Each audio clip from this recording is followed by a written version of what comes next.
La buena noticia que tengo para darles es que las preguntas van a salir de esos listados, pero que además vamos a sacar las 5 primeras unidades, o sea, todo lo que es parte histórica. Tanto las 3 primeras que son parte histórica, la trascendencia del derecho romano y sistemas procesales. ¿Sí? O sea que las preguntas, si bien vamos a repasarlo, porque les va a servir eventualmente para un final, que espero no verlos, pero bueno, en el final, como va a ir todo, podemos aprovechar y hacer un repasito ahora, por las dudas, pero esas preguntas no van a entrar en el integrador, ¿sí? O sea que en el integrador arrancaríamos, a ver, ¿dónde tengo la lista acá? Bueno, guardé el programa. Ah, no, el programa lo tengo acá.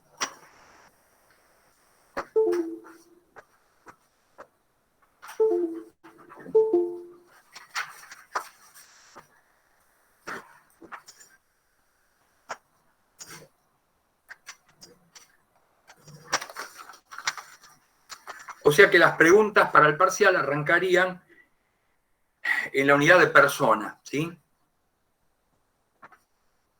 Solo para el integrador sacaríamos todo lo que son los conceptos y los presupuestos básicos, que es la unidad 1, la historia de las instituciones políticas romanas, que es la unidad 2, la historia del derecho romano, que es la unidad 3, la evolución posterior del derecho romano, que es la unidad 4, y el procedimiento y los sistemas procesales, que es la unidad 5. ¿Sí? Con lo cual se les simplifica bastante el...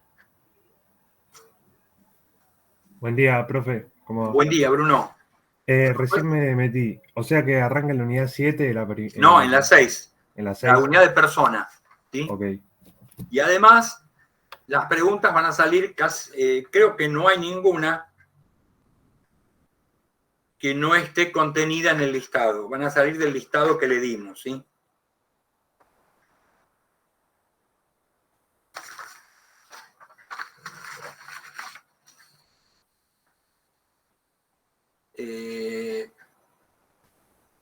No, Uriel, esas preguntas van a quedar fuera en el integrador. En el final entra todo el programa, ¿sí?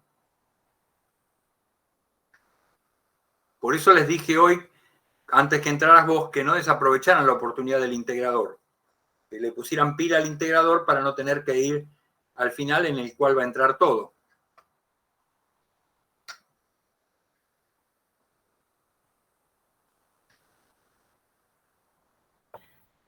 Y otra cosa, profe. Sí. Entonces, las preguntas del integrador salen del listado del primer parcial y del segundo parcial. Exacto, sí. Ok, gracias. Igual las vamos a ver ahora. Bueno. Porque ese listado es el que vamos a usar para hacer el repaso.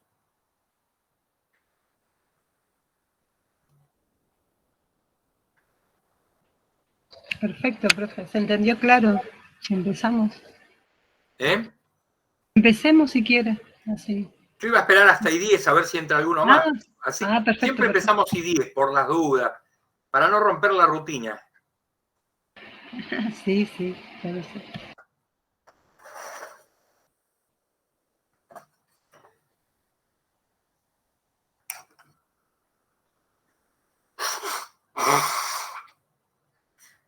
Buenos días, profe. Buenos días, Sandra. Sí, me faltaría las preguntas de la primera. ¿En el grupo no las pasaron, Lorena? Sí, profe, pero sí, ambas pasamos. Sí, sí, la del primer parcial y la del segundo. Fíjate ahí, Sandra, porque están. ¿Las pueden volver a pasar, por favor? Igualmente yo ahora las voy a poner en pantalla, hace captura sí, de chicos, pantalla y las podés agarrar de acá. Listo. Bueno. Buenísimo. Acá hay una compa que está grabando, ¿sí? Silvana. Ah, perfecto. Para las chicas, así es más fácil. Profe, ¿qué tal? Buen día, profesor. Ah, Jorge, ¿cómo estás? Bien, acá estoy. Una consulta, mire, yo no creo que me llegue a presentar al integrador. Después usted dijo que había una clase de repaso como para el final, ¿no? Hay una clase prevista de repaso para el final, sí. Bueno, perfecto. Igual quédate en el repaso porque hoy No, vamos no, a no. repasar todos los temas. Sí, no, yo porque tuve un problema de salud y estuve medio complicado con problemas familiares, mi madre internada, así que iba a Bueno, intentar rendir ahora integrador, pero bueno, no llego. Así que bueno, voy a prepararme para el final. bueno. Fíjate si te puedes presentar, porque en realidad sacando 5 unidades te quedan mucho menos, ¿eh? Y más si son... Si alguien pudo hacer el resumen de las preguntas y te lo puede pasar, mejor todavía, porque te va a resultar mucho más fácil. Bueno, eso manejalo vos. Cada uno sabe los tiempos que tiene. Bueno, gracias, profe. Bueno, son y 10. Vamos a arrancar entonces. Vamos a arrancar con las...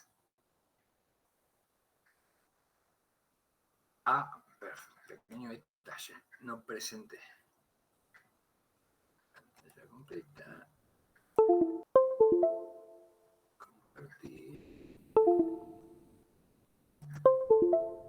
Si escuchan la campanita, me avisan, ¿eh? Bueno. Bueno. Recuerden que este listado tiene... ¿Cuántas preguntas tenía? 40 preguntas, pero va a haber muchas que van a estar fuera de lo que es el integrador, ¿sí? Por ejemplo, la primera, cuando habla de fuente del derecho a la monarquía, esa la van a dejar como para aquellos que tengan que ir a final, ¿sí? Recuerden que ahí la fuente... Hay alguien golpeando.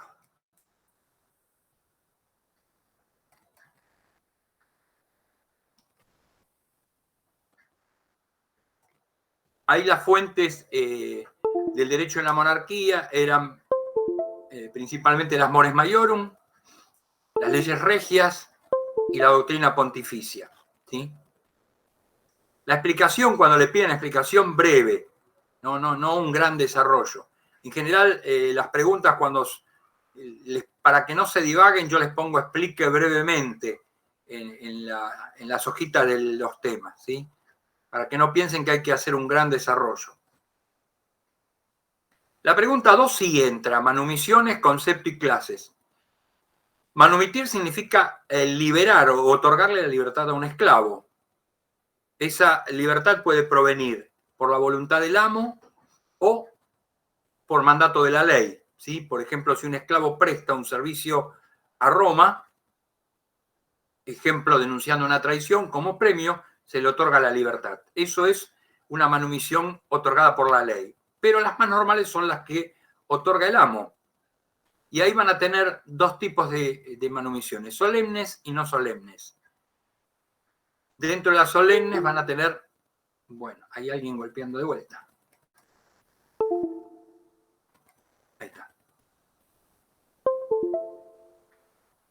Dentro de las solemnes van a tener la más común, que es la manumisión por testamento, que nos va a vincular con las últimas unidades también, ¿sí? Que es algo de lo cual que puede contener un testamento, una manumisión, a través de la vindicta, que es una ceremonia,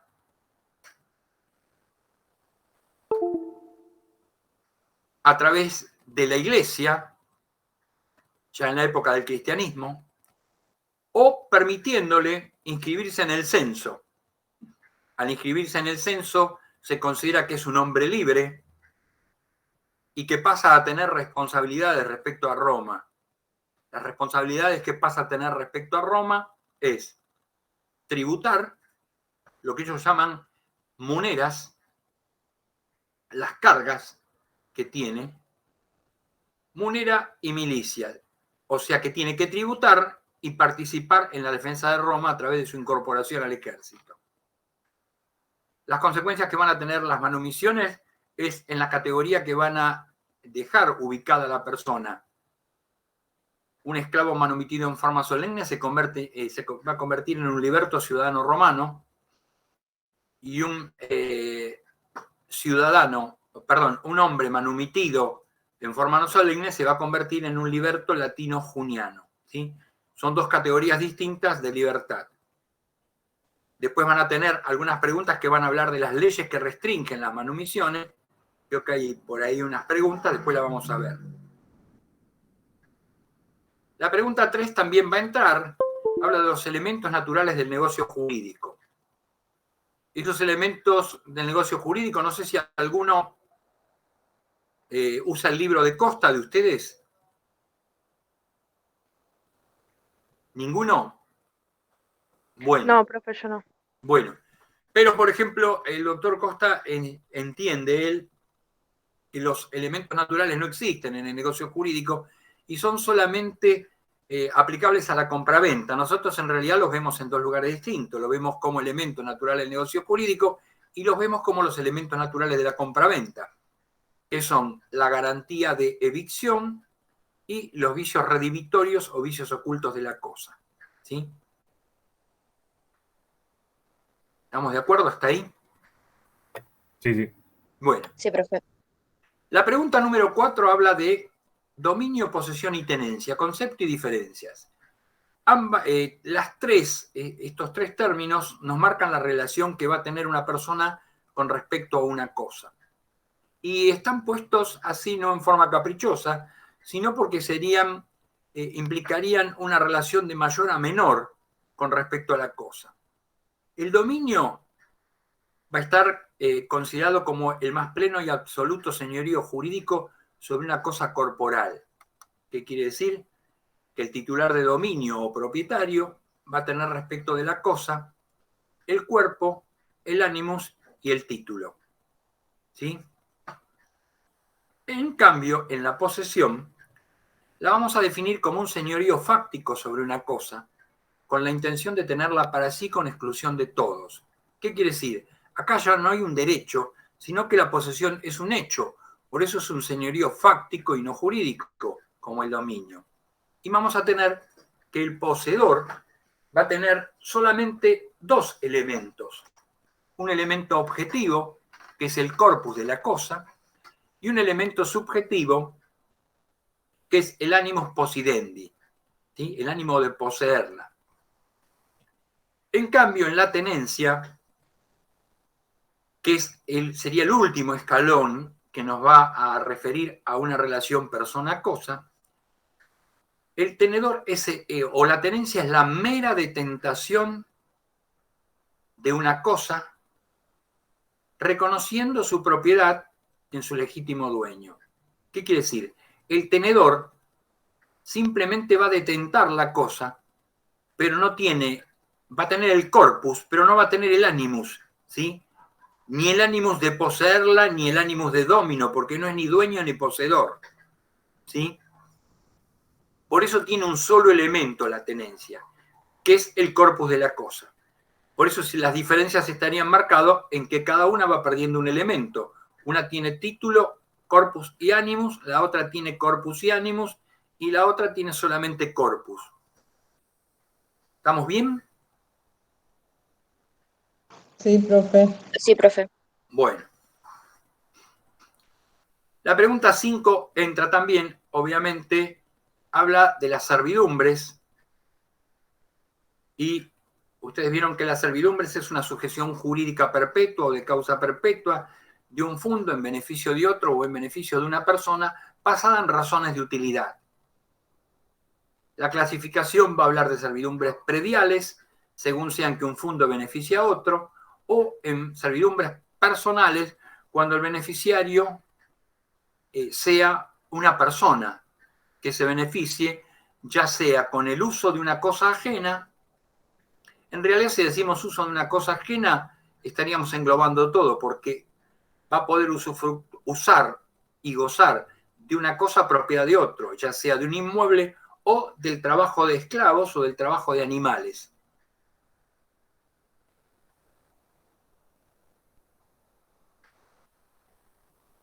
¿Estamos bien hasta acá?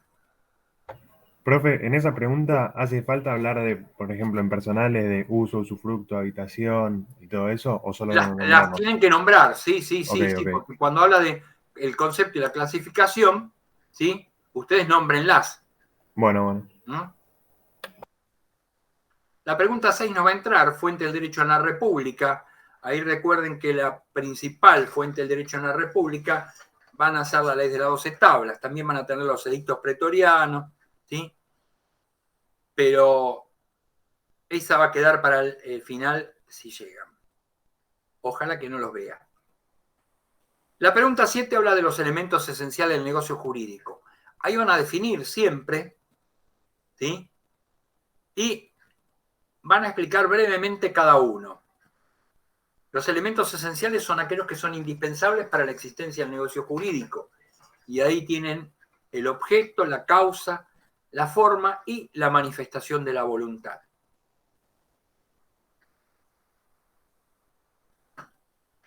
La pregunta 8 habla de los medios de defensa procesal de la posesión.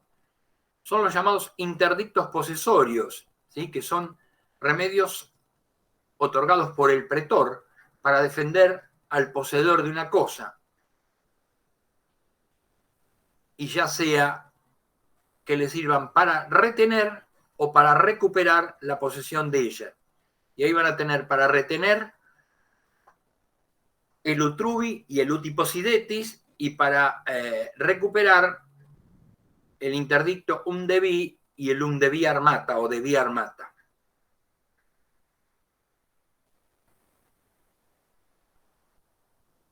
La pregunta 9 también entra, servidumbres personales. Ahí le va a pedir el concepto de una servidumbre personal y las clases. Cuando habla de clases, ustedes, a ver, aguárdenme un cachito.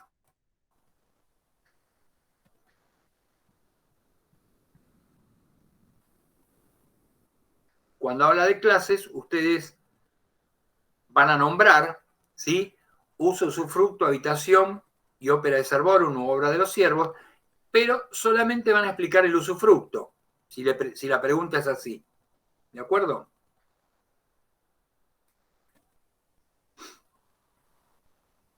Recuerden que el uso es un préstamo de consumo limitado, el usufructo es un préstamo de consumo sin límites, el derecho real de habitación sería usufructuar de un inmueble, propiedad de otro, porque voy a poder percibir aún los frutos civiles que esta cosa produzca, y la obra de los siervos también sería usar y gozar de la mano de obra esclava ajena.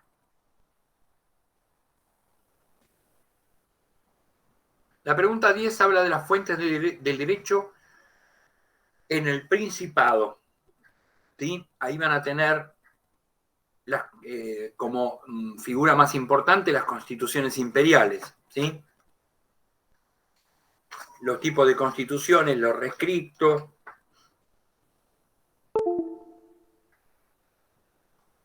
los edictos, los mandata, los decretum. También van a tener el edicto perpetuo de Salvio Juliano, que es el edicto que va a perpetuar, que va a cristalizar, digamos, va a dejar incólume el derecho honorario o derecho pretoriano. Y por último, la respuesta de los jurisconsultos, algo que se va a dar a partir de Augusto, el derecho a responder al pueblo, el ius publica respondendi. Pero recuerden que esto no va a entrar por lo menos en el integrador.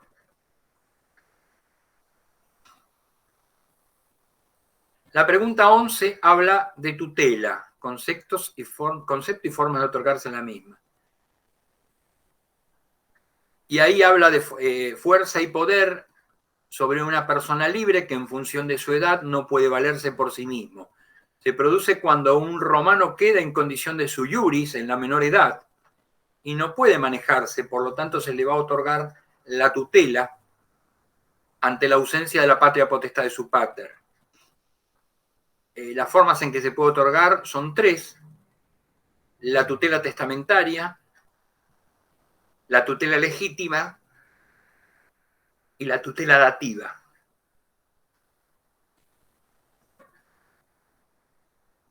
La pregunta 12 habla de elementos accidentales del negocio jurídico. Explique brevemente cada uno.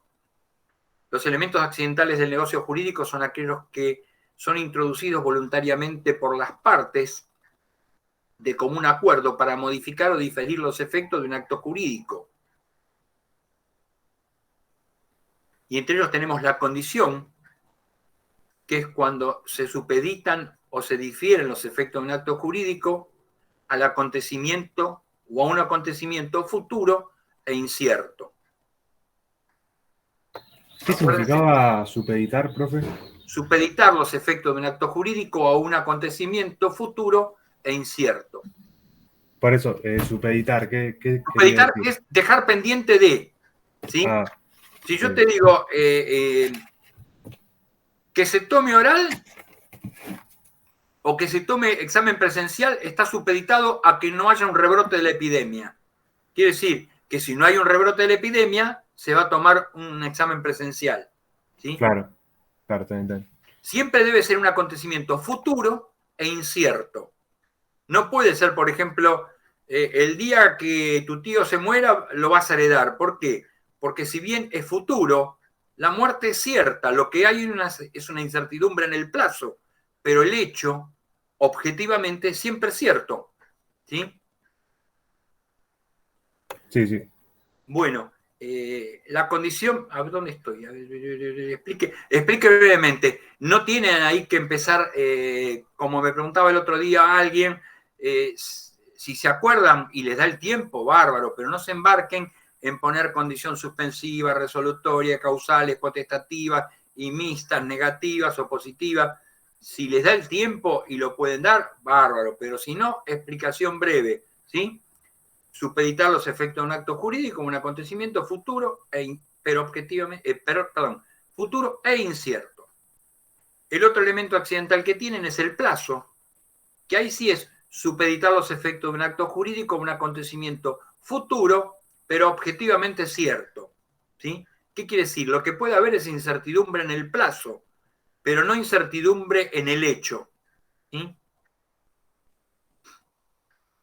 Y por último, el modo cargo, que es una obligación accesoria a una obligación principal, de la cual depende la efectividad de la primera. ¿Qué quiere decir? Si yo a un heredero le impongo un legado, si no cumple con el legado, tiene que rechazar la herencia. ¿Sí? El legado es un modo o cargo a la herencia.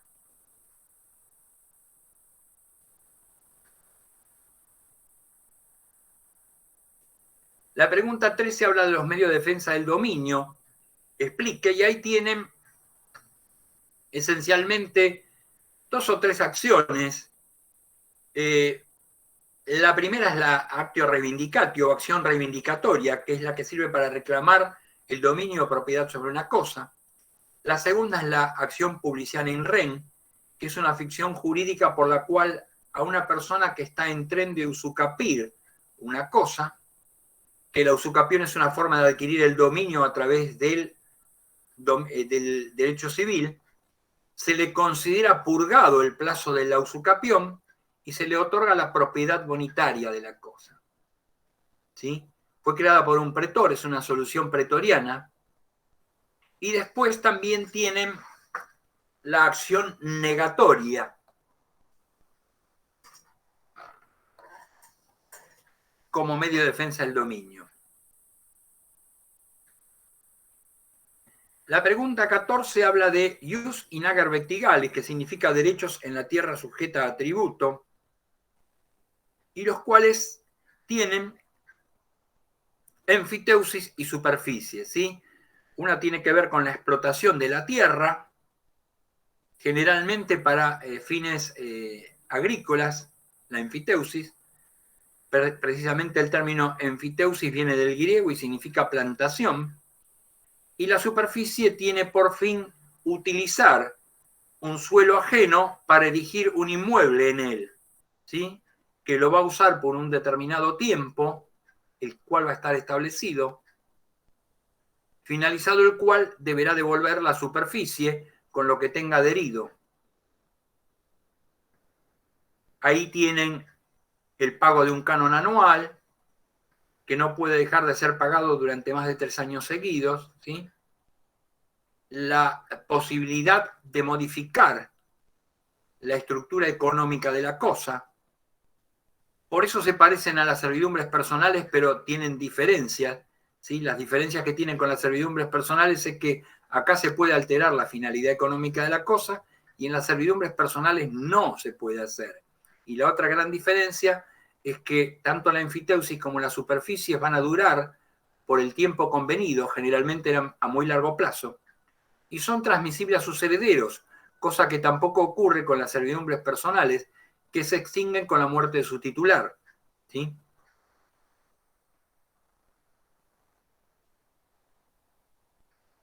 La pregunta 15 habla de los derechos reales de garantía, la prenda, la hipoteca y la anticresis, ¿sí?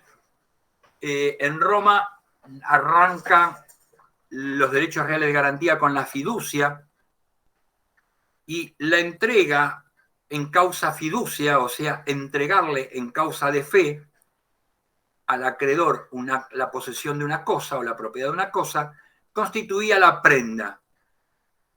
Va a derivar en lo que se llama pignus o prenda. Siempre que haya desplazamiento de la cosa a manos del acreedor, en Roma vamos a estar ante una prenda, sea la cosa mueble o inmueble. Ahora, si la cosa comprometida como garantía de un crédito queda en poder del deudor a través de un llamado, lo que se llama un compromiso de prenda, que va a tomar el nombre de hipoteca, ¿sí? Vamos a estar en presencia de una hipoteca. O sea, cuando hay desplazamiento de la cosa a manos del acreedor, prenda, sea mueble o inmueble. Cuando no hay desplazamiento de la cosa a manos del acreedor, sea la cosa mueble o inmueble, hipoteca. La anticresis va a surgir como una solución a la prenda o como un complemento a la prenda y va a ser siempre accesoria a un contrato de prenda. ¿Por qué? Porque va a permitir el uso de la cosa prendada por el acreedor, otorgándole a este uso un valor que va a servir para amortizar la deuda.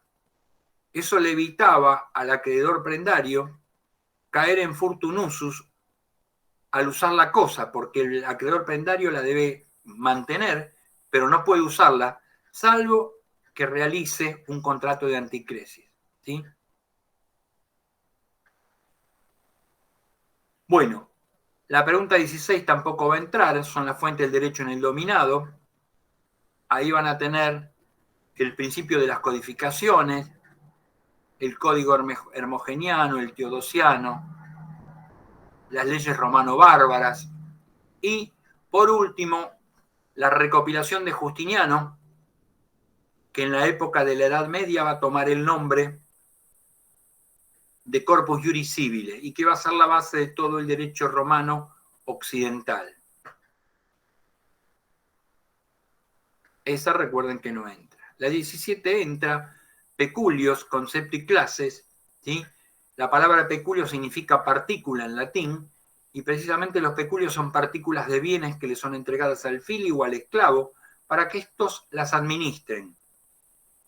Dependiendo de dónde provenga ese peculio, lo vamos a llamar profecticio, si viene del pater, adventicio, si viene de la familia materna, o bona adventicia, castrense, si proviene de la función militar, y cuasi castrense, si proviene de la función pública o de lo que se denomina larguezas imperiales, que son concesiones dadas por el emperador. La pregunta 18 habla de los vicios de la manifestación de la voluntad. Los vicios de la manifestación de la voluntad normalmente son 3: error, dolo y violencia. Podemos agregarle al error la ignorancia, ¿sí? Que es un desconocimiento extremo de una cosa, ¿sí? El error es el falso conocimiento que se tiene sobre una cosa o sobre una persona. Ahí van a tener error de hecho y error de derecho. El error de derecho no es excusable, ¿sí? Salvo para determinada calidad de personas.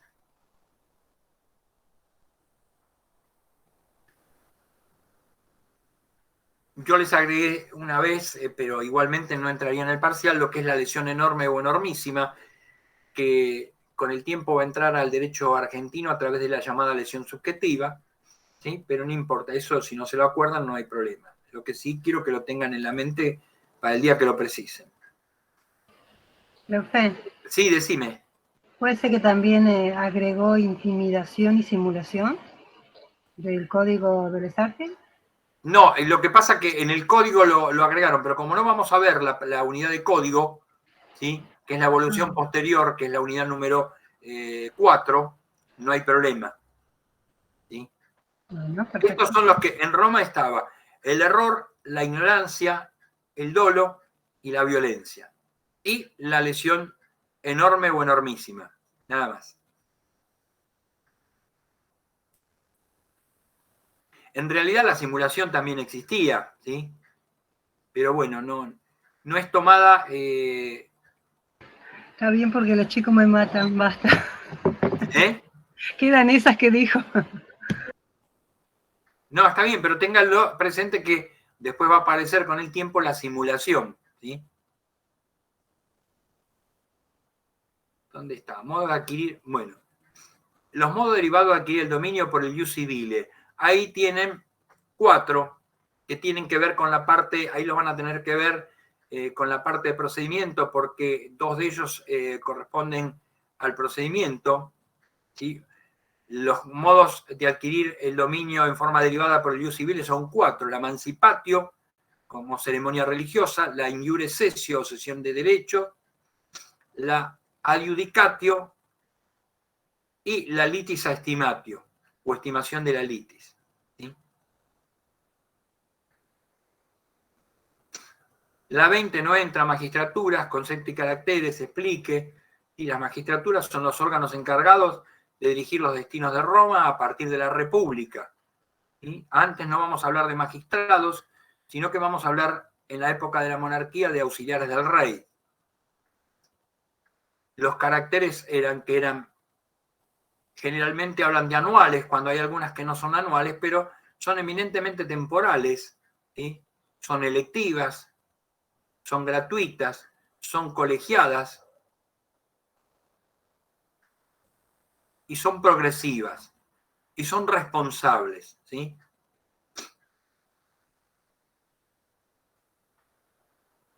Bueno, la 21 habla de use y fast, tampoco entraría en el integrador, pero el use es el derecho puesto por el hombre, precisamente la palabra use es derecho, y la palabra fast tiene un origen más incierto, no se sabe si viene del verbo hacer o del verbo hablar, pero en realidad se podía traducir como lo que nos fue dicho, y está asociado a lo que las divinidades le han impartido al hombre como regla de conducta, ¿sí? Sería asociado a un derecho divino.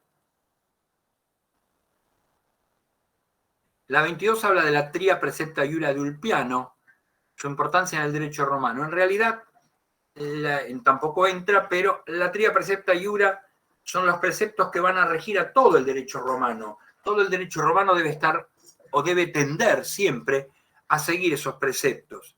Uno es vivir honestamente, no dañar al otro y darle a cada uno lo que le corresponde.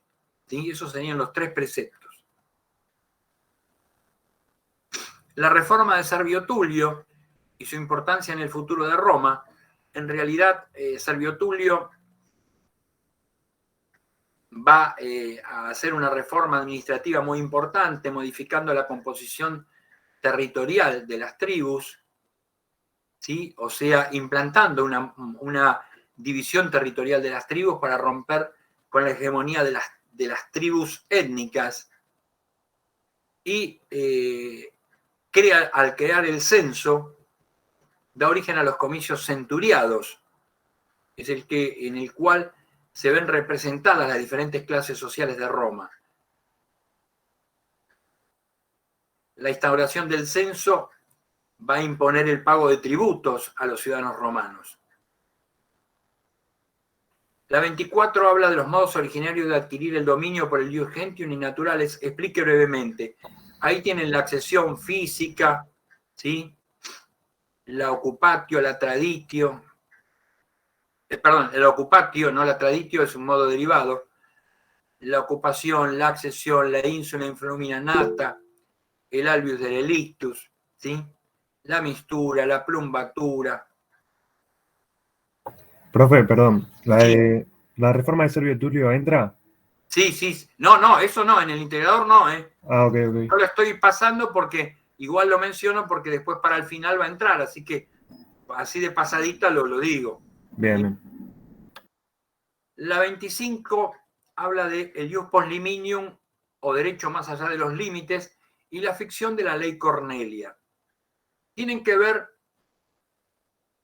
en el primer caso, con la pérdida de la libertad por un ciudadano romano, y significa que cuando un ciudadano romano es tomado prisionero por el enemigo y se escapa o es liberado, al traspasar los límites de Roma, o sea, al entrar dentro del territorio romano, va a recuperar todos sus derechos,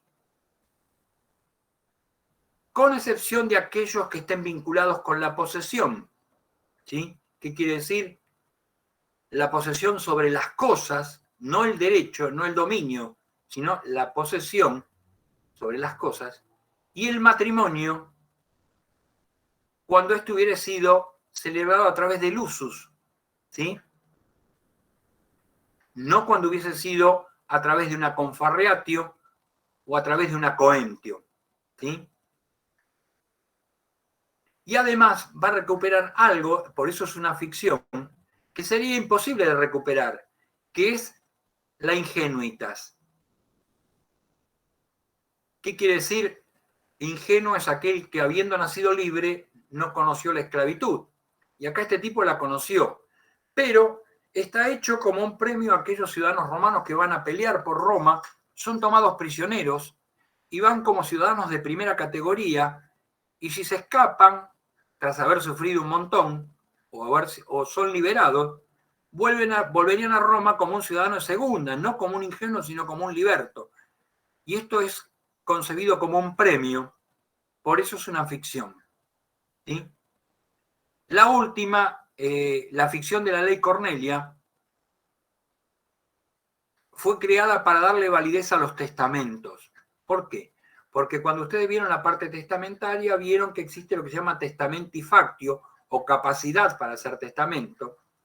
Y la capacidad activa o la testamenti factio activa dice que el testador debe ser capaz al momento de dictar testamento, pero también debe ser capaz al momento de la muerte. Porque si muere siendo incapaz, el testamento no vale.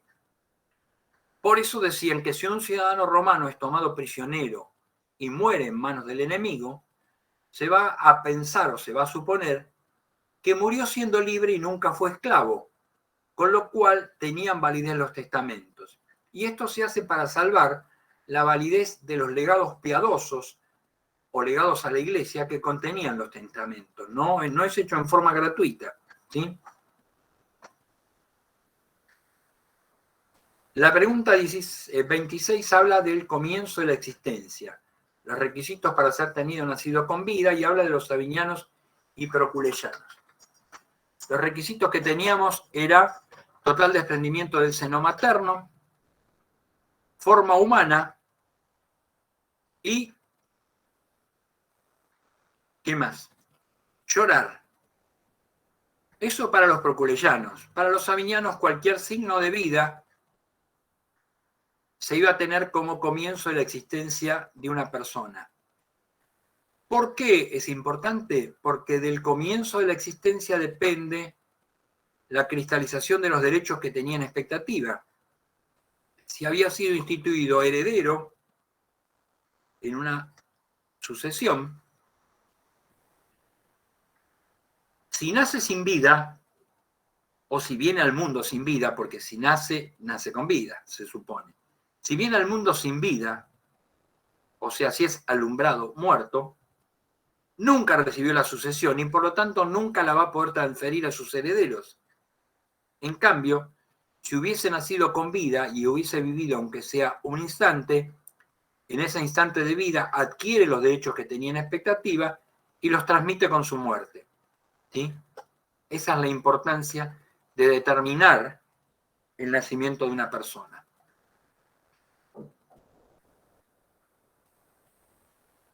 La pregunta 27 habla de los modos de ingresar a la familia. Los modos de ingresar a la familia van a poder ser por nacimiento, que es la forma normal, nacimiento en una familia romana celebrada por justas nupcias, pero también va a poder ingresar a la familia por adopción, por atrogación y por legitimación. Precisamente las preguntas que siguen son adopción, atrogación, ¿sí? Adopción es el ingreso de un alieni iuris que sale de una familia y en la misma calidad y categoría se incorpora a otra familia, o sea que entra también en calidad de alieni iuris. La adopción puede ser plena o minusplena. Es plena cuando es celebrada por ascendientes del adoptado y es minusplena cuando es realizada por un extraño. ¿Sí? Va a ir variando la forma de la adopción desde formas más solemnes hasta ser otorgada en forma no solemne por rescripto príncipe. La atrogación es una forma especial de adopción, una forma particular de adopción, porque acá lo que se incorpora en una familia es un sui iuris que viene con toda su familia conjuntamente, su familia y su patrimonio, y sufre una capitis diminutio colocándose en condición de alieni iuris del pater que lo atroga. En realidad es la incorporación de un pater en calidad de suplente para cuando el pater que lo atroga ya no puede ejercer la jefatura grupal y tiene como fundamento la inexistencia de sucesor a ese pater. ¿Qué quiere decir? Que no cuenta con ningún hijo varón en condiciones de tomar la jefatura grupal al momento de que el pater no puede ejercerla más.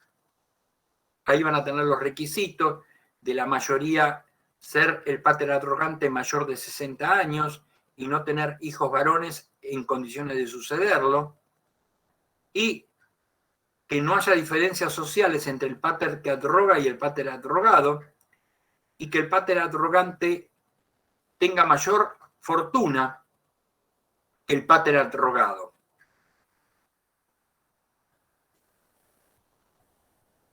Las preguntas 30 y 31 no entrarían, que son los colegios sacerdotales. Ahí van a tener pontífices, augures, flamines, feciales y vestales. Y cuando habla de los comicios tampoco entraría la 31, ¿sí?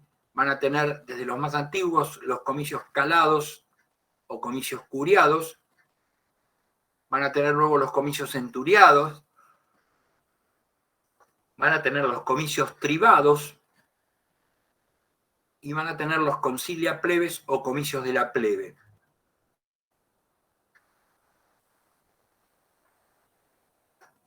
Sí entra la pregunta 32, que habla de res extra commercium. Cuando hablamos de res extra commercium, vamos a decir que son aquellas cosas que no son susceptibles de ser objeto de negocio jurídico. Podemos decir que hay cosas que lo son en sentido absoluto y hay cosas que lo son en sentido relativo. En sentido relativo son, por ejemplo, los fundos romanos, porque solo pueden ser objeto de negocios jurídicos para los ciudadanos romanos. Y lo son en sentido absoluto aquellas cosas que son consideradas comunes a todos, lo que son llamadas res communes omnium y que no admiten apropiación privada, y las cosas que son consideradas res divini iuris o cosas de derecho divino. La pregunta 33 habla, 33, habla de la clasificación de los negocios o actos jurídicos, y ahí lo explican brevemente. Ahí tienen los negocios unilaterales, bilaterales, onerosos, gratuitos, causales, abstractos, intervivos y de última voluntad.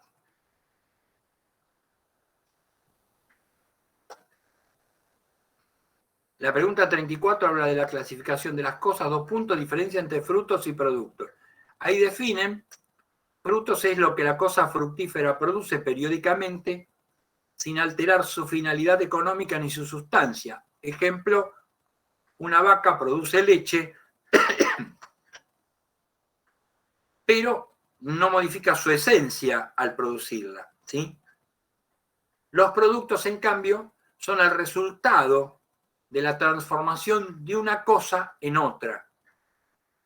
Y son normalmente producidos por el hombre. Por ejemplo, si el hombre toma uvas y las fermenta, va a obtener como producto el vino, ¿sí? Por eso decimos que generalmente son el resultado de la elaboración del hombre o de la mano del hombre. Acá hay una que está repetida, manumisiones, concepto y clase, ya la vimos arriba. ¿Sí? Acá abajo está patronato, concepto y efecto. El patronato tiene que ver con las manumisiones porque es la institución que va a regir la relación que va a haber entre un patrono, ex amo, y un liberto, ex esclavo. ¿Sí? Va a haber obligaciones, sería el resultado de lo que se conoce como la promesa juramentada del liberto, y va a dar lugar al nacimiento de obligaciones para ambas partes, generalmente más para unas que para la otra, ¿sí? Pero, por ejemplo, el liberto le debe honor y respeto a su patrono y además le debe ayuda económica y manual en caso de que éste la necesite, bajo pena de volver a caer a la esclavitud en caso de ingratitud.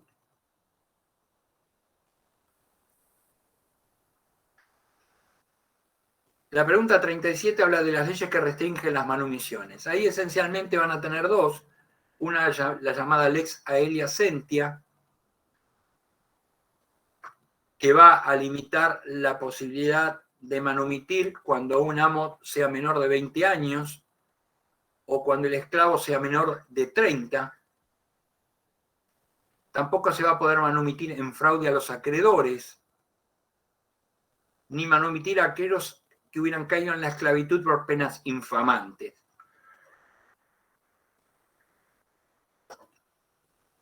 La otra va a ser la llamada Lex Fufia Caninia, que va a limitar la posibilidad de manumitir en forma solemne esclavos por testamento, limitando el máximo a 100. Esto está considerado como una protección a los bienes hereditarios.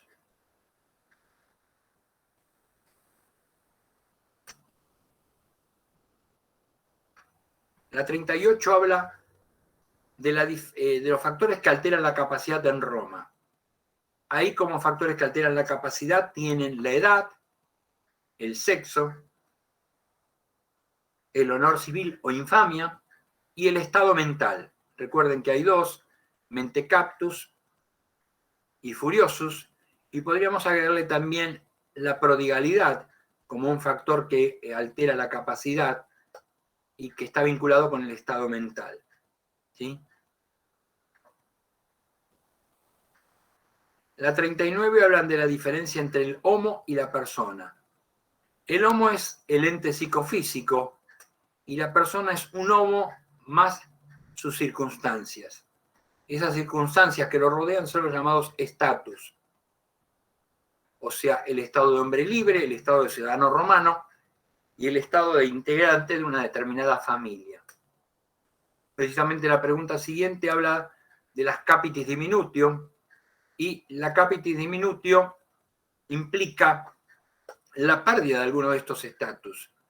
Y hay una capitis diminutio máxima, que es la pérdida de la libertad, que va a arrastrar a las otras dos que están por debajo, que son la ciudadanía y el estado familiar, porque un esclavo no va a reconocer, no va a tener derechos ciudadanos y no va a poder ser considerado integrante de una familia. En segundo lugar, tenemos la capitis diminutio media, por la cual una persona pierde la ciudadanía y por ende pierde el derecho de familia, porque no va a poder estar en relación con su familia, pero en el lugar que se encuentre va a seguir siendo un hombre libre.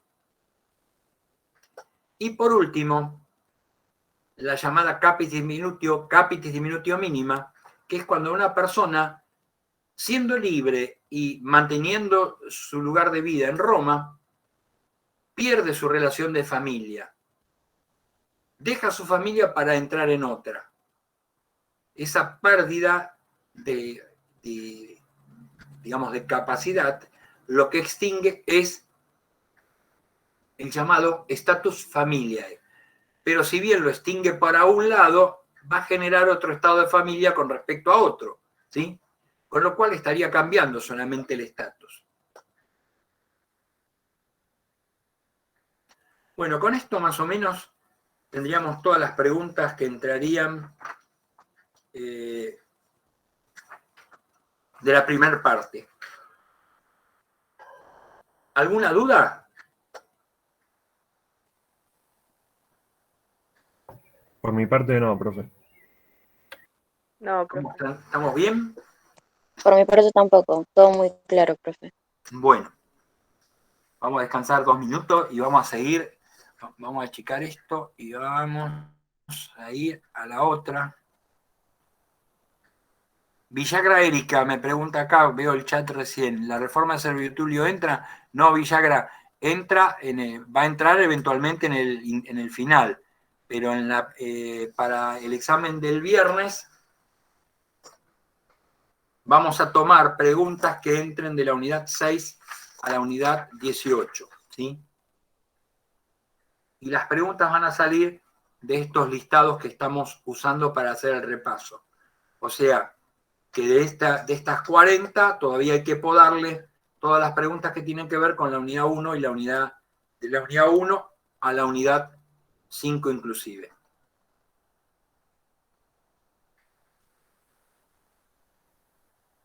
Bueno, vamos a entrar en la otra parte.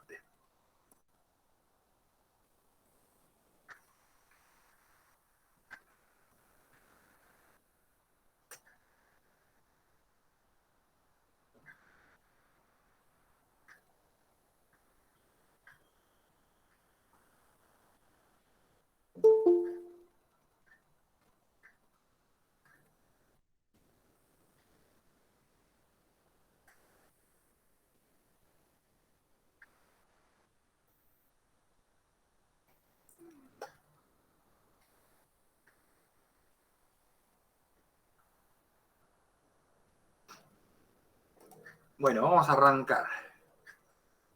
Perdonen si me trabo un poco, pero ando con un resfrío terrible y entonces ando a los golpes.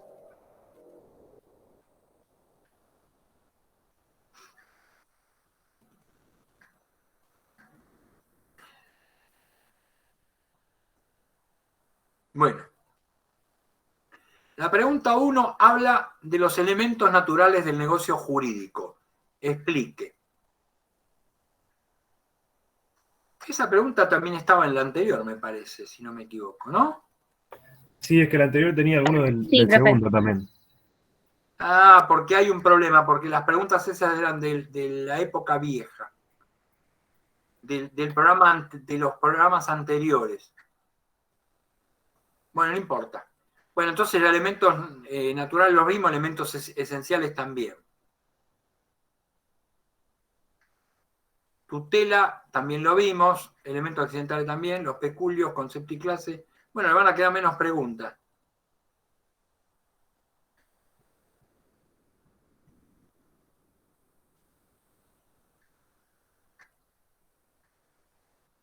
Ah, hay un montón de que no están. Bueno. Curatela. Acá la curatela, vamos a arrancar por esta. Curatela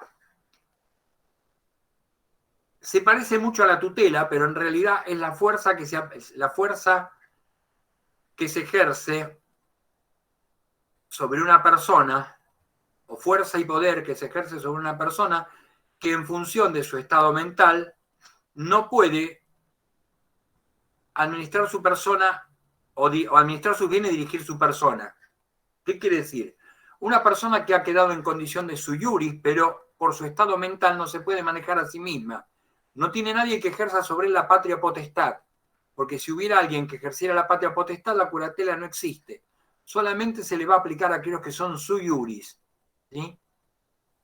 Las formas en que se va a otorgar la misma son solamente dos. Desaparece la forma testamentaria que tiene la tutela y solamente va a haber una curatela legítima y una curatela dativa, ¿sí?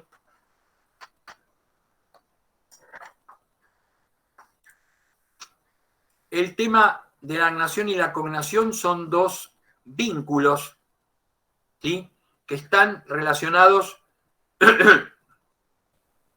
con el tipo de familia. El vínculo de la agnación es un vínculo más lejano, ¿sí?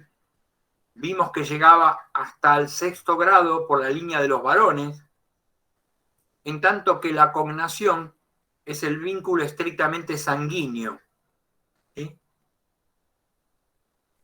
Ese vínculo nos va a generar diferentes tipos de familia. Por ejemplo, cuando estemos hablando de cognación, siempre vamos a estar hablando de familias de derecho,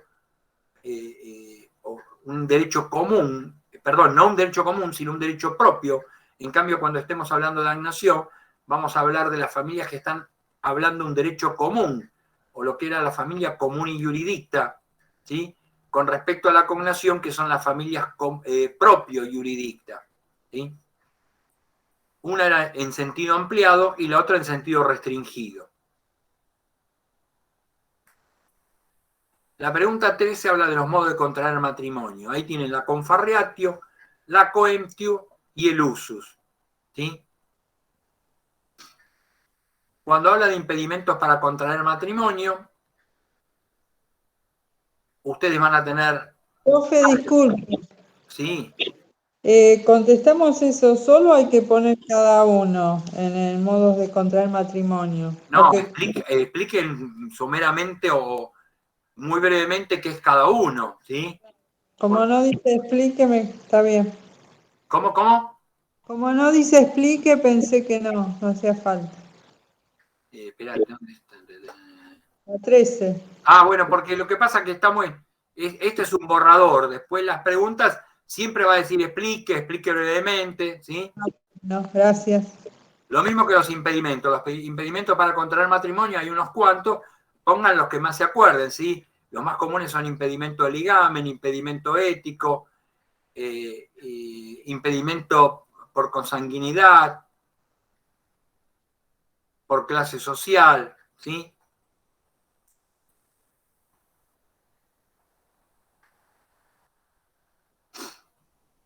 La pregunta 15 habla de las obligaciones. Obligaciones, el concepto es... ¿Cuál es? A ver, un concepto de obligaciones. ¿Qué habíamos visto cuando dimos obligaciones? Que es un vínculo jurídico en virtud de la cual una persona denominada deudor... Deudor está... ¿Eh? Era que le iba a leer, es lo que yo tengo. Dale, a ver. Que Sí. dijo que era un vínculo jurídico en virtud de la cual una persona denominada deudor está constreñida a realizar una determinada prestación. Ah, eso no me cuesta esa palabra. Constreñida quiere decir forzada a cumplir una determinada prestación a favor de otra persona denominada acreedor. Y si quiere le pueden agregar que esta prestación puede resultar en un dar, en un hacer o en un prestar, ¿sí? Aún cuando vimos que hay obligaciones de no hacer también, pero bueno, bastaría que pongan eso. Según el objeto, genéricas y específicas, alternativas o facultativas, divisibles o indivisibles, ¿sí? Perfecto. Mora del acreedor. Habla la pregunta 16. Mora del acreedor. Habrá mora del acreedor cuando éste se rehúse a recibir de manos del deudor la obligación debida. ¿Qué quiere decir? Siempre pongan eso, la obligación debida. ¿Por qué? Porque no está obligado a recibir algo distinto. Entonces, si ustedes dicen de recibir la obligación, ¿qué tipo de obligación? La que se especificó. Y el pago por consignación es cuando se produce la mora del acreedor, este se rehúsa a recibirla, para no caer a su vez en mora el deudor, consigna, deposita en un lugar público el objeto de la obligación. ¿Sí? Generalmente es en un templo y lo deposita envuelto y sellado, y a partir de allí se libera tanto de los intereses convencionales como de los intereses moratorios, y se libera de la existencia de la cosa, porque a partir de ese momento pasa a ser propiedad del acreedor. Y si la cosa perece, no mediando ni dolo ni culpa grave para el deudor, la cosa se va a extinguir para el acreedor.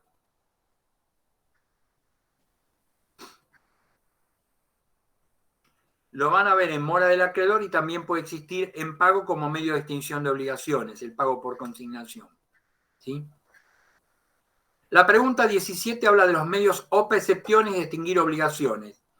Acá tengan cuidado los que tienen el libro del Manual de Derecho Privado de Alfredo Di Pietro solo, no el de Di Pietro La Pesaelli, porque creo que la clasificación que hace de los medios de extinción no es esta. Y nosotros seguimos siempre este tipo de extinción. ¿Qué quiere decir?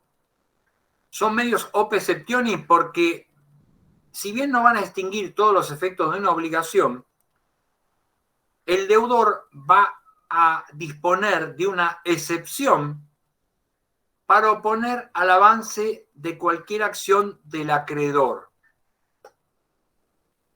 Ahí, si le piden de esa forma, ustedes van a nombrar varias que hay, ¿sí? Y van a explicar la transacción. Creo que eso tocó en el parcial, y la transacción es cuando las partes deciden poner fin a una situación litigiosa y o dudosa, haciéndose concesiones recíprocas. ¿Qué quiere decir? Cada uno cede en algo sus pretensiones para poner fin a esa situación que puede generar un litigio. ¿Sí? La pregunta 18 habla de los contratos literales, concepto y clases, breve explicación de cada uno. El concepto es, basado en esa formulita que yo les di, se van a denominar contratos literales a los que se perfeccionan mediante la forma escrita. Y ahí van a tener la chirógrafa como instrumento único que con la firma del deudor queda en manos del acreedor, la chirógrafa que va a ser hecho en 2 ejemplares con la firma del deudor y el acreedor y que queda uno en poder de cada uno, y la nómina transcripticia, que es basada en la costumbre del pater de registrar en los libros las entradas y salidas y las obligaciones contraídas o los derechos contraídos respecto de determinadas personas, ¿sí? A través de los 2 libros, el Códex y el Adversario, ¿sí? Profe, Sí. la segunda era la sinágrafa, algo así. Dijo 2 veces la chica. Chirógrafa es la primera y síngrafa la segunda. Sí, sí, ahora sí. Por si están anotando los chicos. La pregunta 19 habla de la sustitución hereditaria, el concepto y las clases. La sustitución hereditaria está referida a los testamentos y es cuando el testador instituye un heredero suplente para el caso que el heredero instituido en primer término no pueda o no quiera, por cualquier circunstancia, acceder a la herencia. Y ahí van a tener 3 tipos de sustituciones. La sustitución vulgar, la sustitución pupilar y la cuasipupilar. ¿Sí? ¿Eso también lo tenemos que definir, profe? Sí, eso sí, porque igualmente son 2 renglones de cada una, ¿eh? Sí, gracias. No es demasiado. Profe, ¿Sí? de nuevo yo, pregunta, el anterior, las clases de contrato literis no entran, ¿no? A ver, espera, ¿no? Un segundito. Con los contratos literales. Y le dije recién, Sí. con dos renglones de cada uno, chirógrafa, síngrafa y nómina transcripticia. Claro, pero los contratos literis son la arcaria, nómina, la nómina transcripcia y la nómina Le transcripcia. dije que se queden con estos 3, chirógrafa, síngrafa y nómina bien. transcripticia. Listo. ¿Sí? Porque en realidad lo que estaba en la plaquita, la arcaria nómina, está vinculado con la nómina transcripticia. Bueno. No haga la diferenciación esa que es in re, in persona. Sí, por eso. Basta que hagan Todavía eso. no la estudié esta. Bueno, basta perfecto. que hagan chirógrafa, síngrafa y nómina transcripticia. Listo. Bueno, la pregunta 20 habla de la fuente de las obligaciones. Cuando habla de fuente de las obligaciones, ustedes van a decir que, según Gallo, las obligaciones nacían de los delitos y de los contratos, y de varias figuras de causa que no supo definir. ¿Sí? Cuando llega Justiniano, va a diferenciar los delitos y los contratos, y de las varias figuras de causa de Gallo va a sacar los cuasidelitos por su similitud con los delitos y los cuasicontratos por su similitud con los contratos. Acá van a explicar solamente los delitos, pero probablemente no le pidamos todo, porque acá se explica los delitos, sus conceptos y clases, desarrolle brevemente cada uno. En realidad, probablemente explique los delitos y van a tener que decir el concepto de delito. Esperen un poquito porque estoy por estornudar.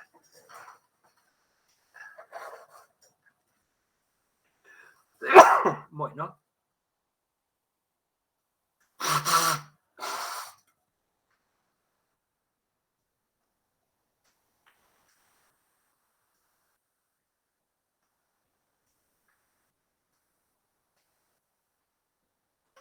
Les decía, ustedes expliquen los delitos como hechos ilícitos reprimidos con una pena y le pidamos que los enuncien, pero que expliquen solo uno, porque si no explicar todos es más largo.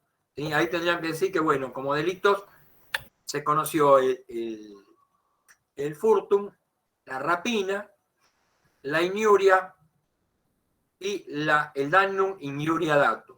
¿Sí? Y después le pediríamos que expliquen uno de los 4, que puede ser el furtum, por ejemplo. Ahí sí lo desarrollan.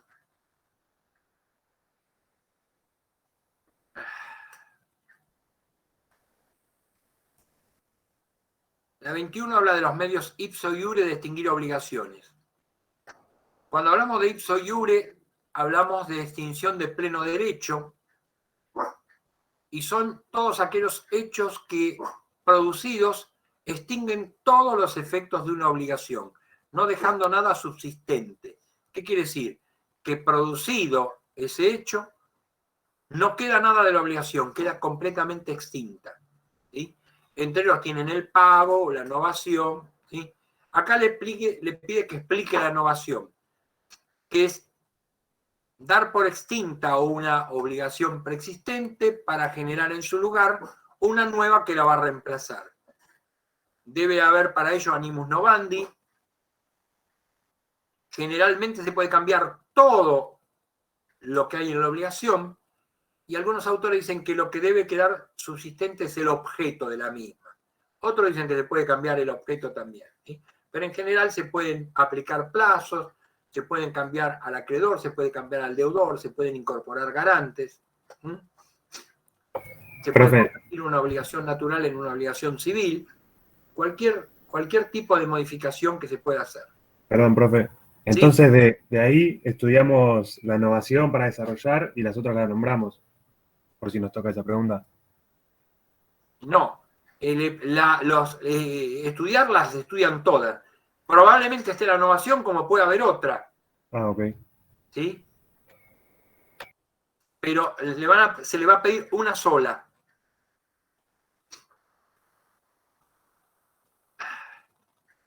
La 22 habla de los contratos verbales.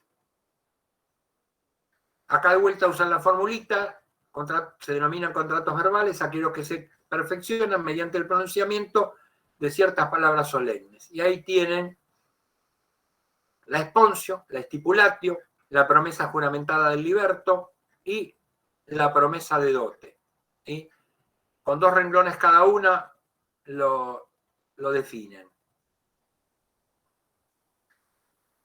La pregunta 23 habla de los testamentos. Concepto y clase, explique brevemente 2 de ellos y señale su diferencia con los testamentos especiales. Testamento es una disposición solemne de última voluntad destinada a instituir heredero. Eso es lo fundamental. Después, si le quieren aplicar o le quieren agregar, que el mismo puede contener disposiciones tales como institución de tutela, manumisiones o legados, se lo agregan. Después, los tipos tienen calatis comiti, peraes el libram, testamento hológrafo in manu, testamento tripartitum, ¿sí? Testamento pretoriano, y eligen dos de ellos, a lo mejor eligen, no sé si pondremos 2 o 1, pero pongan que elijan 2, los desarrollan sintéticamente, ¿sí? Y la diferencia con los testamentos especiales es que en los testamentos especiales se flexibilizan las formas. En algunos casos, como el testamento militar, en forma extrema, no requiere de ninguna solemnidad. Recuerdan que bastaba que una persona escribiera en su escudo que tal sea mi heredero, y ese era un testamento. ¿Sí? Pues no se le puede pedir a uno que se está muriendo que haga un gran escrito para dejar su voluntad. ¿Sí? Bueno, la pregunta 24 habla de las obligaciones. Concepto de vuelta, obligaciones, vínculo jurídico, Según el vínculo, pueden ser civiles, honorarias y naturales. Estricto, de derecho estricto o de buena fe. ¿Sí? Obligaciones civiles son aquellas que están reguladas por el derecho civil. Obligaciones naturales son aquellas que han perdido su exigibilidad jurídica, que quiere decir que no existe acción para hacer efectivo su cumplimiento, o sea, no están sujetas a una acción para hacer efectivo su cumplimiento. Obligaciones honorarias son aquellas que son dotadas de una acción por el pretor basado en la equidad. Obligaciones de estricto derecho son aquellas que ante su incumplimiento está estrictamente fijado el valor de la obligación, que quiere decir que no va a haber que interpretar nada, porque ya de la obligación misma surge el valor del incumplimiento. Y acciones bona fide son aquellas en las cuales, en caso de incumplimiento, será el juzgador el que tenga que determinar el valor de la prestación. ¿Sí? Perdónenme, pero me estoy congestionando y me está costando un poco hablar. Ahí fue.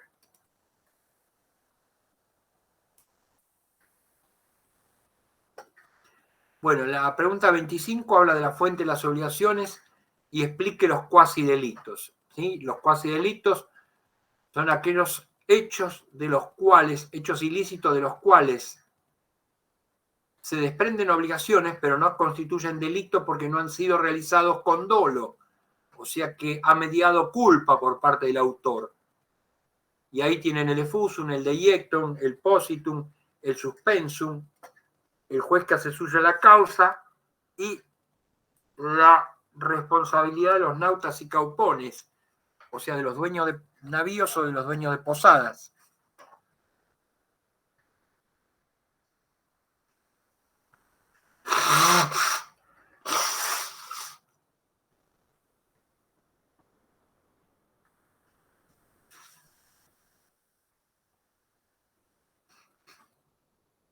Dios. A ver.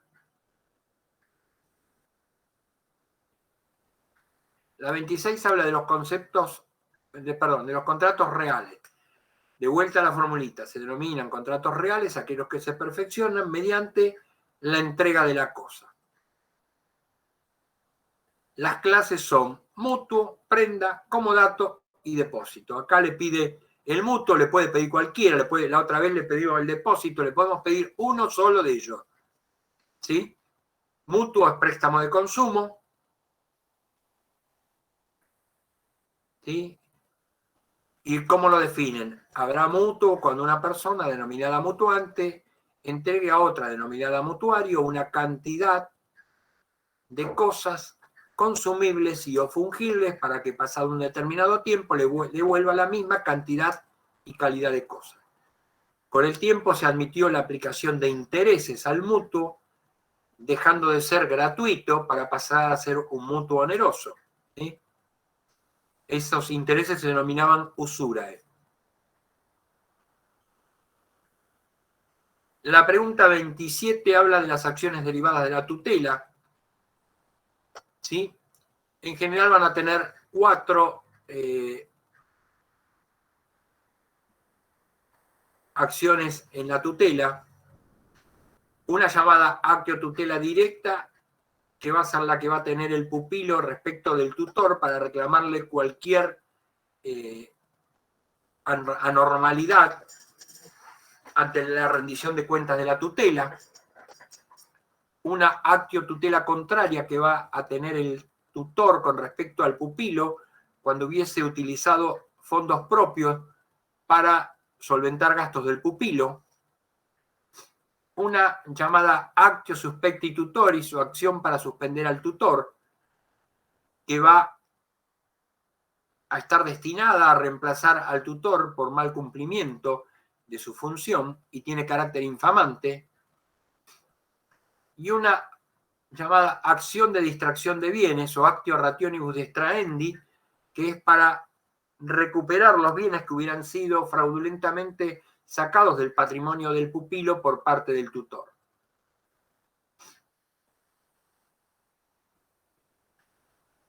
La 28 habla de los tipos de heredero que pueden ser llamados a la sucesión.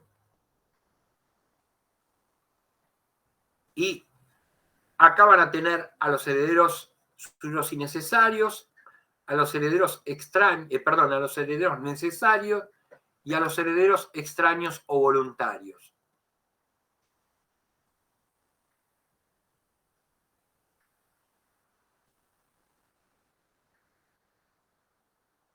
Ah, qué bien, acá falta la 29, nos comimos la 29.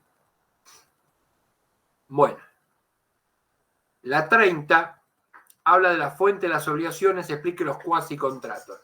Los cuasicontratos son aquellos acuerdos de voluntades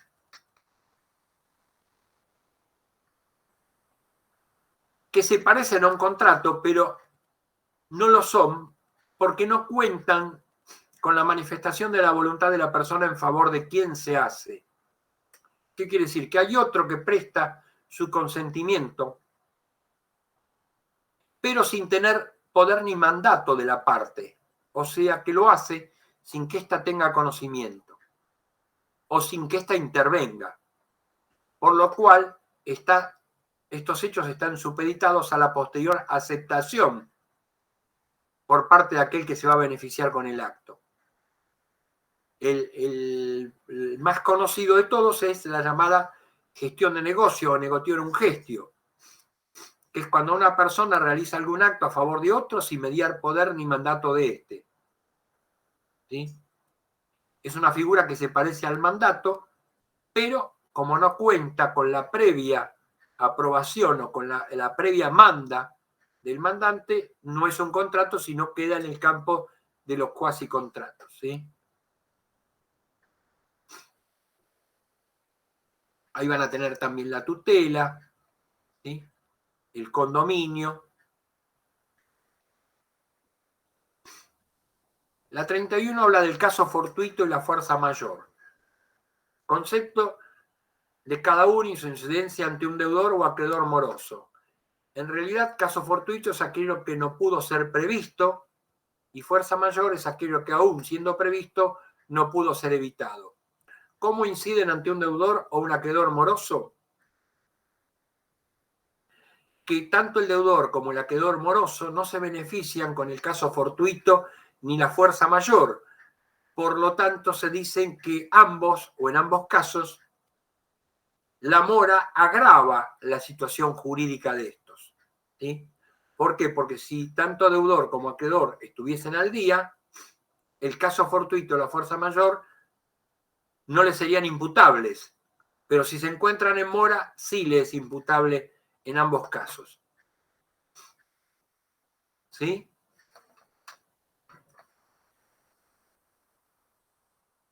La pregunta 32 habla de los contratos consensuales. De vuelta volvemos a la formulita, decimos que se denominan contratos consensuales, aquellos que se perfeccionan mediante el simple consentimiento de las partes. Fíjense que los consensuales son aquellos que no requieren nada más que el consentimiento, que es un acto o es algo que es común al resto de los contratos. En todos los contratos hay consenso, pero acá solo el consenso basta para perfeccionarlos. En el resto siempre se precisa consenso más algo, consenso más entrega de la cosa, consenso más forma escrita, consenso más pronunciamiento de palabras. Acá el simple consenso perfecciona el contrato. ¿Sí? Y van a tener como ejemplo de contratos consensuales, no le vamos a pedir que expliquen brevemente cada uno, sino que expliquen uno de ellos, porque si no es muy largo, pero van a tener la compraventa, la locación, la sociedad y el mandato.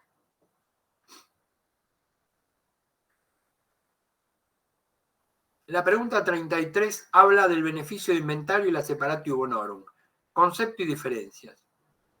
Beneficio de inventario es el beneficio que gozan los herederos para poder inventariar la sucesión con miras a aceptarla o a rechazarla, evitando de esa manera la confusión de patrimonio del causante con el patrimonio del heredero, lo que implicaría el avance de los acreedores del causante con respecto a los bienes de los herederos. O sea que lo que está protegiendo es el patrimonio del heredero. En cambio, la separatio bonorum, o separación de los bienes, es pedida por los acreedores del causante para impedir la confusión de patrimonios del causante con los herederos y evitar que los acreedores de los herederos puedan cobrarse del patrimonio del causante hasta tanto ellos no hubieran satisfecho sus créditos. ¿Se entiende? Como es como si fueran las dos caras de una moneda. ¿Les quedó claro esto?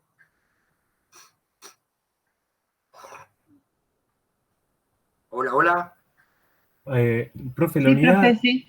todo lo que habla de herencia y todo eso, ¿qué unidad sería? Y todo es a partir de la unidad 16, si no me equivoco. No, 17 y 18. Ah, bueno.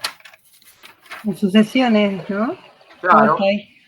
Profe, Claro. entonces, uno es para proteger el heredero y el otro Una es protege el patrimonio, una protege el patrimonio del heredero de los acreedores del causante, el beneficio inventario, y el otro protege a los acreedores del causante de los acreedores de los herederos. Sí. Bueno, la 34 habla de la bonorum possessio hereditatis. La bonorum possessio hereditatis, ¿se acuerdan que era ese sistema complementario y correctivo de la hereditas por la cual el pretor le va a entregar a aquellos herederos que se lo piden y no puedan hacerlo por el derecho civil? ¿Sí? Por eso es un sistema complementario y correctivo. Y de acuerdo a las clases lo puede dar por edictos o por decretos, y así va a poder ser edictal o decretal, y lo va a poder ser en cualquiera de las dos formas, lo va a poder hacer contrariando las tablas del testamento, siguiendo las tablas del testamento o no habiendo tablas de testamento.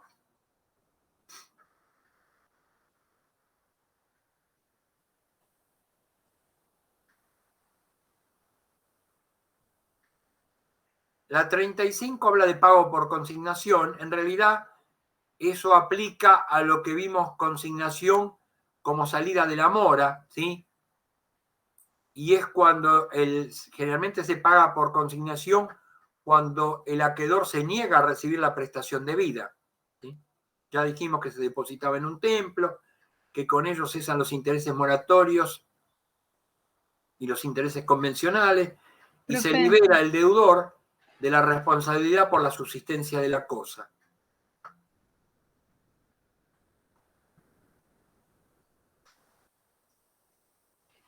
Profe, yo puse que es idem a la 34, ¿puede ser? ¿Perdón? Yo puse que es idem a la otra pregunta. No, no es la 34, la 24 debe ser. ¿No? A ver, no, en mora. Porque es la misma lo que preguntan. No, pero no es la 24. No, no. A la 16. Ah, ok, bien, bien. Bueno, habré estado dormida. 34 puse. Bueno, la 36 habla de legados, concepto y clase.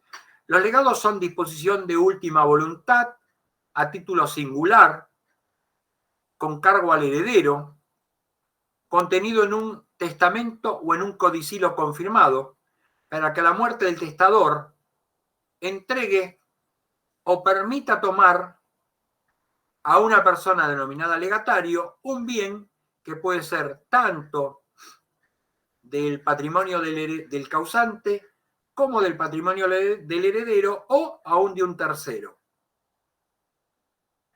Van a tener 4 tipos de legados. Uno, legado de propiedad, un llamado legado de propiedad, o per vindicationem, un legado de condena o legado per damnationem, un llamado legado de permisión o sin endimodo,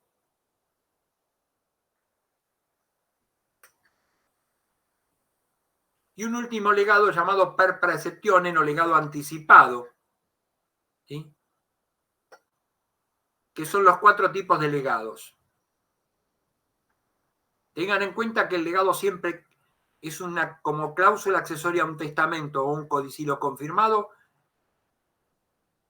Su vida depende de la validez del testamento o del codicilo, ¿sí? Están ligados a la subsistencia. Si el testamento cae, cae el legado con él, ¿sí? La 37 habla de concepto y diferencias entre herencia nacente y herencia vacante. Herencia nacente es aquella que se encuentra a la espera de ser aceptada por los herederos. Generalmente hablamos de herencia nacente cuando está sustanciándose el plazo que otorga el beneficio de inventario.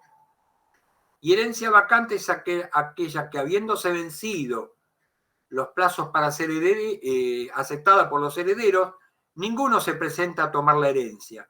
Por lo tanto, las herencias vacantes corresponden al fisco.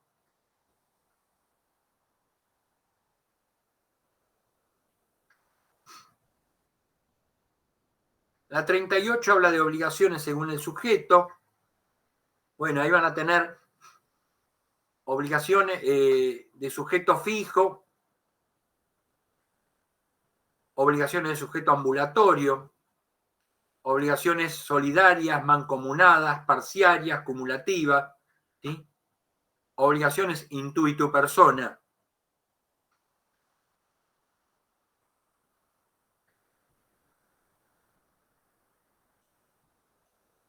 La 39 habla de legítima. Profe, pregunta. Sí. Eso yo la tengo mal, porque la que hablamos recién, ¿no? De obligaciones según el sujeto. Sí. ¿No es según el sujeto activo y según el sujeto pasivo? ¿Que no, sería el acreedor? ¿Cómo? Porque, no, lo que pasa es que puede haber un acreedor y varios deudores y un acreedor, pero no tiene nada que ver, porque lo que vos fijate que la clasificación habla de parciarias, cumulativas, solidarias, mancomunadas, ¿sí? Esas son las clasificaciones. Profe, yo ahí tengo clasificación de sujetos, fijo, variable o múltiple. Claro, está bien, sí, fijo, variable o múltiple. Pero no hace falta que lo pongas siempre y cuando pongas las clases. ¿Y las clases cuáles serían? Y es esa que yo te digo, solidaria, mancomunada, parciaria, cumulativa, intuitu persona. Ah, ok.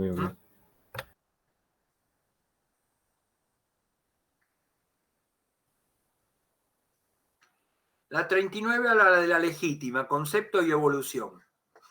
Legítima es una porción de bienes indisponible para el testador y que solamente va a estar reservada para los herederos suyos y necesarios. Es una protección a los bienes familiares que nace en la cuarta falsidia, o sea que el testador no podía disponer para herederos extraños nada más que las 3/4 partes de la sucesión. Una cuarta parte siempre debía estar reservada a esos llamados herederos legítimos o herederos forzosos. Con el tiempo va a evolucionar y se va a convertir en 1/3, y en la época de Justiniano va a llegar a la mitad de los bienes hereditarios cuando hubieren 4 o más herederos. Cuando se sanciona nuestro Código Civil, Vélez Sarsfield establece que la legítima va a ser igual a las 4/5 partes de los bienes hereditarios, o sea, al 80% de los bienes hereditarios. Y la última modificación la van a tener con la sanción del Código Civil y Comercial, que va a reducir la legítima a los 2/3 de los bienes hereditarios.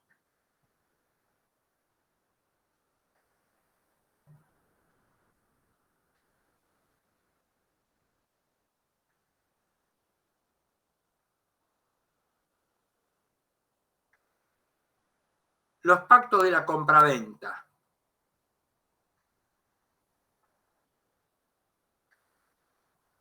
Dice, pacto de la compraventa, explique al menos 3 de ellos. Ahí tenían varios pactos de la compraventa, como puede ser la lex comisoria, el pacto de displicencia, el pacto de preferencia, el pacto de retroventa, ¿sí? Son todos pactos que se pueden adherir a la compraventa para modificar o diferir los efectos de la misma, ¿sí?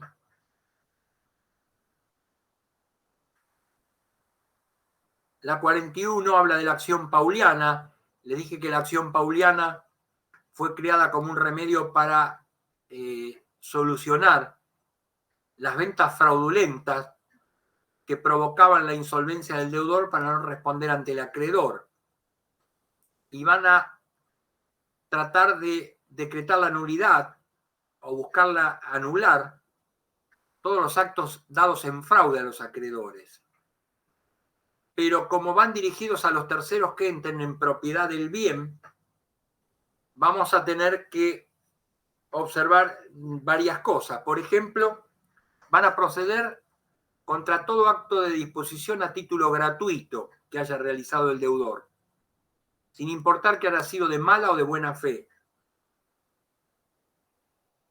Ahora, respecto de los actos a título oneroso, celebrados con terceros, solamente se podrá revocar si ese tercero que entró en posesión del bien es de mala fe.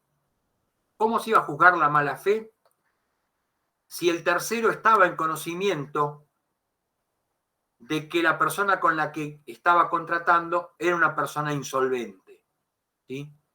O sea, si se sabía que era un tránsfuga y el tipo negociaba igual, quiere decir que estaba en concilio fraudatorio, decían los romanos, ¿sí? Estaba de acuerdo en el fraude para perjudicar a los acreedores de esta persona. Pero no era aplicable a los terceros a título oneroso y de buena fe, ni tampoco al cuarto a título oneroso y de buena fe que hubiera entrado en poder del bien de manos de un tercero que lo tenía a título oneroso, pero de mala fe. Y acá faltaría agregar una. No sé.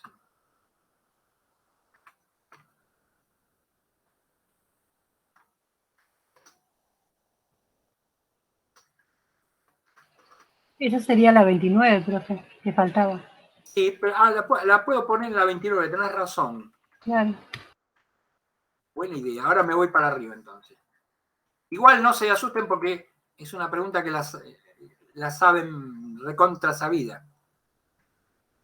28, acá está. No sé por qué desapareció este 29.